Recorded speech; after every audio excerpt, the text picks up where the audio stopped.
Brought to you by NBC bearing, भारताची पहिली bearing उत्पादक.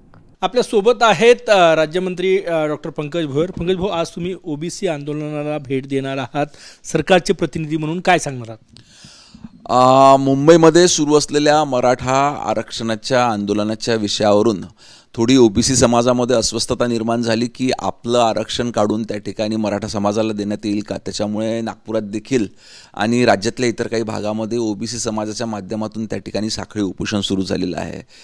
मी सरकारच्या वतीनं त्यांना ग्वाही देऊ इच्छितो किंवा याच्या आधी देखील आमचे नेते सन्मान्य देवेंद्र फडणवीस साहेबांनी स्पष्ट केलं आहे की ओबीसी समाजाचं कुठलंही आरक्षण डिस्टर्ब न करता त्या ठिकाणी मराठा समाजाला आरक्षण देण्याचं काम सरकारतर्फे त्या ठिकाणी सुरू आहे. आज मी स्वतः त्या ठिकाणी ओबीसी समाजाचं जे साखळी उपोषण सुरू आहे त्या ठिकाणी जाणार आणि त्यांच्या मागण्या काय आहेत त्या समजून घेणार आणि सरकारच्या वतीनं त्यांना निश्चितपणे आश्वस्त करणार. काय आश्वस्त करणार? सरकारची भूमिका स्पष्ट आहे की ओबीसी समाजाच्या आरक्षणाला धक्का न लावता इतर समाजाला आरक्षण देण्यास सरकार काम करेल. त्यांनी म्हटलं की आम्हाला मुख्यमंत्र्यांना भेटायचं आहे, शिष्टमंडळ त्यांच्याकडनं लेखी आश्वासन हवं, तर गरज भासल्यास तुम्ही भेट घालून द्याल. आज नेमकं त्यांच्या काय भूमिका आहे, त्यांच्या काय मागण्या आहे ह्या समजून घेईल आणि त्या पद्धतीनं पुढची कारवाई आम्ही करू. मुंबईत आंदोलनाची काय स्थिती आहे जरांगे पाटील यांच्या? मुंबईमध्ये साधारणतः 28 तारखेपासून मराठा आंदोलक सुरू झालेलं होतं. त्याच्यानंतर प्रशासनाचं विशेष करून पोलीस विभागानं याचं नियोजन अतिशय चांगल्या पद्धतीनं त्या ठिकाणी केलेलं आहे. परंतु शुक्रवार, शनिवार, रविवार हे विकेंड्स होते आणि नंतर सोमवारपासून आज खऱ्या पद्धतीनं त्या ठिकाणी मुंबईमध्ये कामकाज सुरू होणार आहे. या ठिकाणी अनेक नोकरदार वर्ग आहे. संपूर्ण देशातली मंडळी या ठिकाणी व्यवसायाकरिता नोकरीकरिता येत असताना अशा वेळेस आंदोलनामुळं त्या ठिकाणी तिथलं रोजचं जनजीवन हे त्या ठिकाणी डिस्टर्ब होता कामा नये. म्हणून आंदोलकांना देखील आमची सरकारच्या वतीनं विनंती आहे की आंदोलन निश्चितपणे केलं पाहिजे, आपल्या मागण्या सरकारपुढे त्या ठिकाणी मांडल्या पाहिजे. परंतु हे सर्व करत असताना लोकशाही पद्धतीचा मार्ग जर का त्यांनी अवलंबविला तर त्याचा त्रास समाजातल्या इतर सर्वसामान्य लोकांना होणार नाही.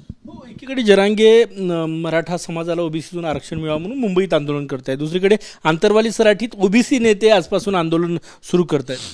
तेच आमचं म्हणणं तेच आहे की कुठल्या एखाद्या समाजाचं आरक्षण काढून दुसऱ्या समाजाला देणं त्या ठिकाणी उचित ठरणार नाही. जे मराठा समाजाचं आंदोलन त्या ठिकाणी ओबीसीमधून आम्हाला द्या ही जी मागणी सुरू झाली आहे त्याच्यामुळे ओबीसीमध्ये प्रचंड मोठ्या प्रमाणात अस्वस्थता निर्माण झालेली आहे.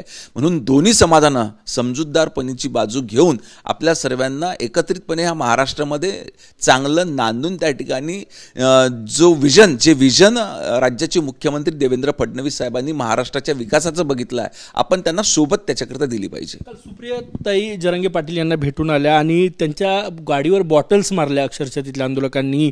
शरद पवारांनी मराठ्यांचं वाटोळं केलं अशा घोषणाही दिल्या. कदाचित ही संतप्त आंदोलकांची त्या ठिकाणी उमटलेली प्रतिक्रिया असेल. निश्चितच ही गोष्ट समर्थनार्थ नाही आहे. परंतु इतिहासामध्ये आदरणीय शरद पवार साहेब हे अनेक वेळा पदावर होते, सत्तेमध्ये होते.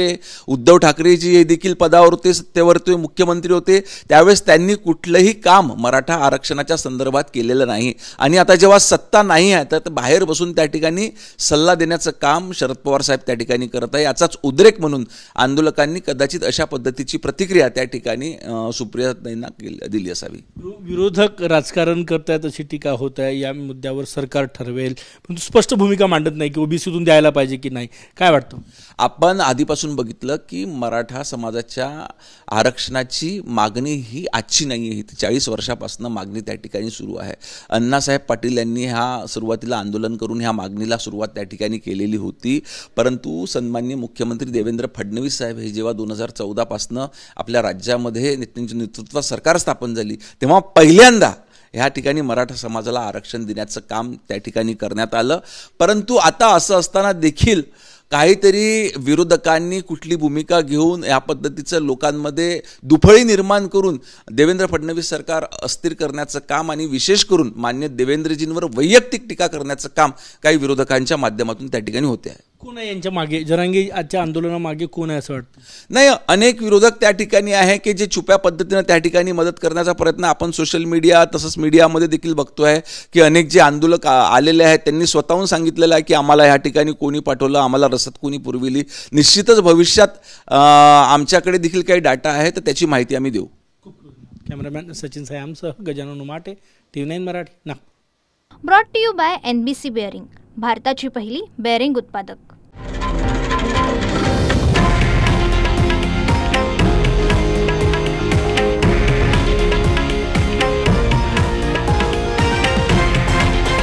हे आहे देशातील नंबर 1 न्यूज नेटवर्क आणि आपण पाहत आहात TV9 मराठी, एकमेव.